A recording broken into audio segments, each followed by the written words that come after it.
খুব নিজৰকৈ ক'বৰ মন গৈছে, বৰ নিজৰকৈ দুগালিৰে বৈ অহা চকু পানীৰ দৰে তৰা বছা বুকুৰ এন্ধাৰত বগোৱা বাই ফুৰিছে মাৰে ময়া এই অজান্তি শব্দবোৰ মই কাগজ কলম যতনাই ল'লো যদি এষাৰ বুটলিব পাৰোঁ।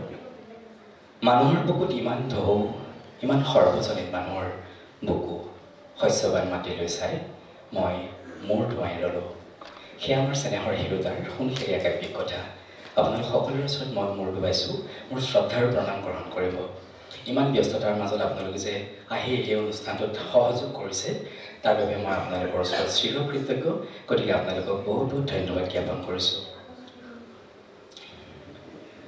বিশ্ববিশ্ৰুত দাৰ্শনিক ছিগমুণ্ড ফ্ৰইডে কৈছিল, মানুহৰ সুখৰ বাটত প্ৰধান বাধা হ'ল তিনিটা: প্ৰকৃতিৰ শত্ৰুতা, মানৱ দেহৰ ক্ৰমবিকাশ তথা পাৰ্থক্য আৰু মানৱিক সম্পৰ্কৰ জটিলতা।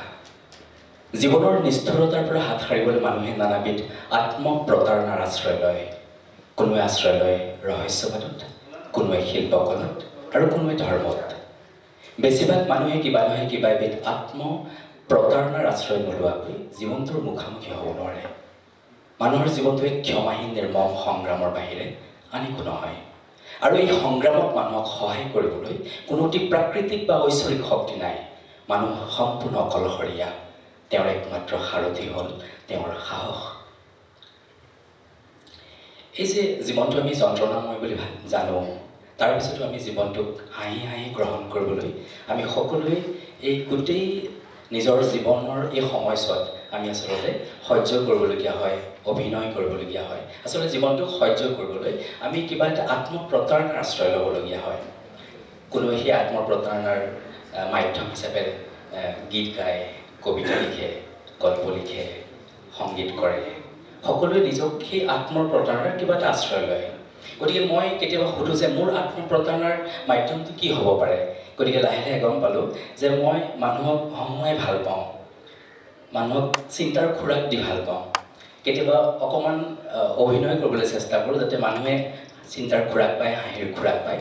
গতিকে মোৰ আত্মপ্ৰতাৰণাৰ আশ্ৰয়টো হৈছে যে শিল্প, কলা, সাহিত্য, সংস্কৃতিৰ লগত জড়িত হৈ থাকি মই সেই আত্মপ্ৰতাৰণাৰ মাজেৰে মই জীৱনটো পাৰ কৰিব খোজোঁ। গতিকে আজি ইয়াতে মোৰ এখন ৰম্য ৰচনাৰ গ্ৰন্থ, পঞ্চমখন ৰম্য ৰচনাৰ গ্ৰন্থ, এটা বাদৰ বাবে ব্যাভাগিল উন্মোচনৰ অনুষ্ঠান ৰখা হৈছে। সম্পৰীক্ষা এটা কৰিছোঁ।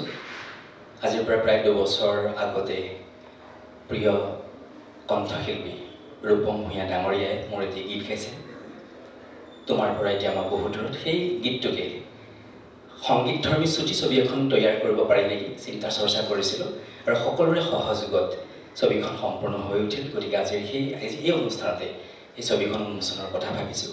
লগতে আজিৰ পৰা প্ৰায় 3 বছৰ আগতে নিউজ হেল্থ প্লাছ বুলি এটি স্বাস্থ্য সম্বন্ধীয় পৰ্টেল জন্ম হৈছিল।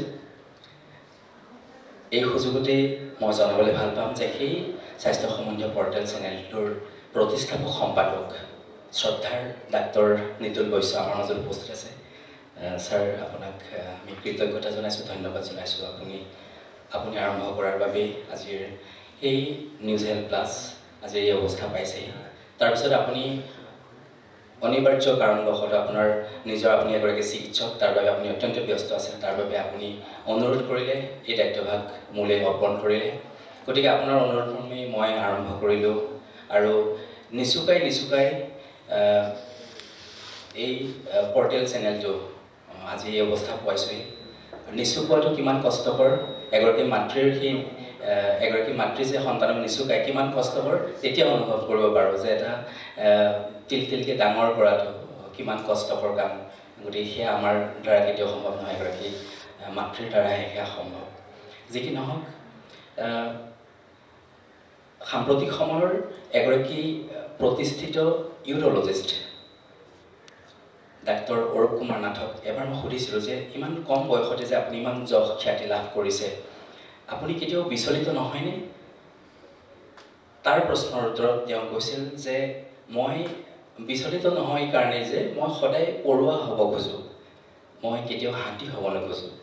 যদি আপুনি পৰুৱা হয় তেতিয়াহ'লে আপুনি ধৈৰ্য, সহ্য, নিৰৱচ্ছিন্ন একাগ্ৰতা, নেৰানেপেৰা চেষ্টা, মানে সদায় যদি আপুনি সৰু হয়, পৰুৱা হয়, তেতিয়াহ'লে আপুনি আপোনাৰ জীৱনৰ লক্ষ্যত আপুনি আগুৱাই যাবলৈ সুবিধা হ'ব।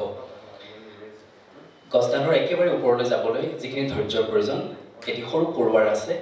একাগ্ৰতাৰে কাম কৰিবলৈ যিখিনি ধৈৰ্যৰ প্ৰয়োজন, সেইখিনি এটা সৰু পৰুৱাৰ আছে। নীৰৱে নিৰ্বাক হৈ নিজৰ লক্ষ্যত উপনীত হ'বলৈ এটা পৰুৱাৰ সেই ধৈৰ্য সহ্য গোটেই গুণখিনি আছে। গতিকে জীৱনত যদি আমি সফল হ'বলৈ বিচাৰোঁ, আমি যদি আগুৱাই যাব বিচাৰোঁ, তেতিয়াহ'লে তুমি এটি পৰুৱা হ'বলৈ চেষ্টা কৰিব লাগিব। গতিকে সঁচাকৈ সেই জীৱন দৰ্শনটো মোৰ ইমান ভাল লাগিলে। গতিকে মই এই চেগতে ডাক্তৰ কুমাৰ নাথকো মই ধন্যবাদ জ্ঞাপন কৰিছোঁ, কৃতজ্ঞতা জ্ঞাপন কৰিছোঁ। আৰু হয় যে পৰুৱা হোৱাৰ কামটো সেই সাধনাটো ইমান সহজ নহয়। সৰু সৰু কথাতে আমাৰ আজিকালি খং উঠা হৈছে, মানে ইমান প্ৰেছাৰ, কামৰ প্ৰেছাৰ, বিভিন্ন ধৰণৰ সমস্যা। কিন্তু সেইখিনি সময়ত যদি পৰুৱা হ'ব পৰা যায়, এই যে খংটো দমন কৰি পৰুৱা হ'বলৈ যদি মই চেষ্টা কৰোঁ, সঁচাকৈ মই খুব লাভান্বিত হৈছোঁ সেই বাক্যশাৰীৰ পৰা, যে মই পৰুৱা হ'বলৈ সদায় চেষ্টা কৰিম। খংটো উঠিলেও তাক দমন কৰিবলৈ চেষ্টা কৰিম, নীৰৱে থাকিবলৈ চেষ্টা কৰিম। কোনোবাই কিবা বেয়াকৈ ক'লেও মই তাক গ্ৰহণ কৰিম, নীৰৱে থাকিম। কোনোবাই মোৰ অনুভূতিত আঘাত হানিলেও মই নীৰৱে থাকিম। আৰু দেখিছোঁ যে সেই যিটো কাম, পৰুৱা হোৱাৰ যিটো সাধনা, সেই সাধনাটোৱে মোৰ আত্মাৰ ব্যায়ামৰ নিচিনা হৈছে। গতিকে সঁচাকৈ মই আপোনালোকৰ ওচৰত আছোঁ, মই আপোনালোকৰ সন্মুখত আছোঁ, আৰু সদায় পৰুৱা হ'ব বিচাৰোঁ, সদায় সাধনা কৰিব বিচাৰোঁ পৰুৱা এটি হৈ, আৰু সদায় পৰুৱা হৈ থাকিবলৈ আশীৰ্বাদ কৰিব মোক। আপোনালোক সকলোকে মই পুনৰবাৰ ধন্যবাদ জ্ঞাপন কৰিছোঁ, শ্ৰদ্ধা জ্ঞাপন কৰিছোঁ যে নিউজ হেল্থ প্লাছৰ আজি এটা বঁটা প্ৰদান অনুষ্ঠানৰ আয়োজন কৰিছোঁ। আপোনালোক সকলো আছে, উপস্থিত আছে। যিসকলক বঁটা প্ৰদান কৰিম সেইসকল স্বনামধন্য ব্যক্তিও আমাৰ মাজত উপস্থিত আছে। আপোনালোক সকলোকে ধন্যবাদ জ্ঞাপন কৰি, শ্ৰদ্ধা জনাই, সেৱা জনাই মোৰ